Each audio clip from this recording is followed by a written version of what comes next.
વિદ્યાર્થી મિત્રો કેમ છો? બધા મજામાં છે ને? આજે આપણે મારી યુટ્યુબ ચેનલ છે બિગ મિશન 01 માં તમારું હાર્દિક સ્વાગત છે.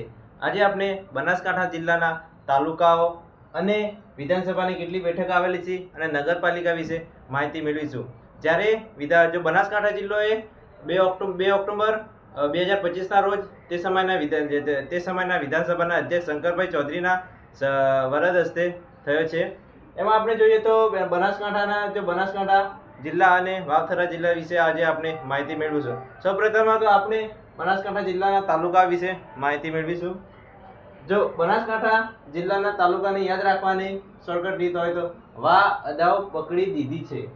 વા અદાઓ પકડી દીધી. વા ઉપરથી વડગામ આવશે, હ ઉપરથી હળાદ અને અ ઉપરથી અમીરગઢ અને દા ઉપરથી દાતા અને આ ઓગળ છે એ નવો તાલુકો બનેલો છે ઓગળ અને પ ઉપરથી પાલનપુર, ક ઉપરથી કાંકરેજ અને ડી ઉપરથી ડીસા અને દી ઉપરથી દાંતીવાડા અને ગી ઉપરથી ધાનેરા. જોઈએ તો બનાસકાંઠા જિલ્લામાં જોઈએ તો બનાસકાંઠા જિલ્લામાં ડીસા તાલુકામાં એક એરપોર્ટ આવેલું છે અને અમીરગઢ તાલુકામાં જોઈએ તો ત્યાં જેસોર અભયારણ્ય આવેલું છે અને દાદા તાલુકામાં એક અંબાજી માતાનું મંદિર પણ આવેલું છે અને બાલારામ અભયારણ્ય પણ આવેલું છે. પાલનપુર એ બનાસકાંઠા જિલ્લાનું પાટનગર છે. તેમાં જોઈએ તો પાલનપુરનું પહેલું નામ હતું પહલદપુર હતું. તે પહલદદેવ એ સોલંકી વંશના એક રાજા હતા.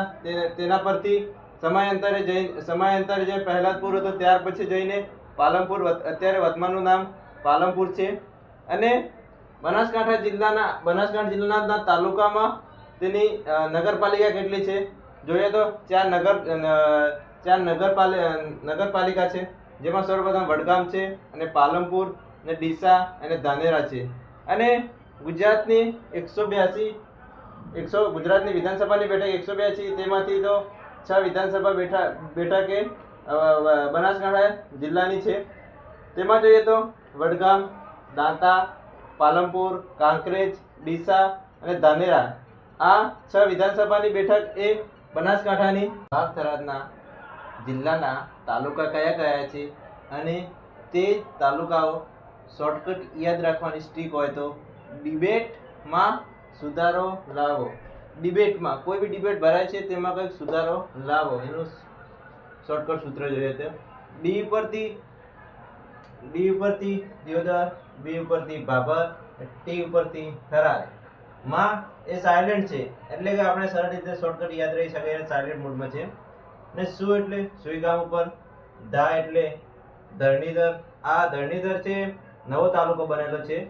અને રો એટલે રા પણ નવો તાલુકો બનેલો છે. અને લાવો, લા ઉપરથી લાખણી અને વ ઉપરથી વાવ આવેલો છે. એમાં આપણે વાવ અને થરાદ જિલ્લાના તાલુકામાં જે કયા તાલુકા નવા બનાવેલા છે, એક તો રા, એક ધરણીધર, આ બે નવા તાલુકા બનેલા છે.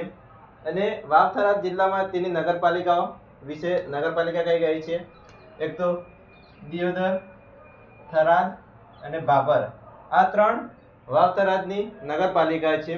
અને વાવ થરાદમાં વિધાનસભાની બેઠકો જોઈએ તો વાવ છે, થરાદ અને દિયોદર. વિધાનસભાની બેઠકો વાવ થરાદમાં 3 આવેલી છે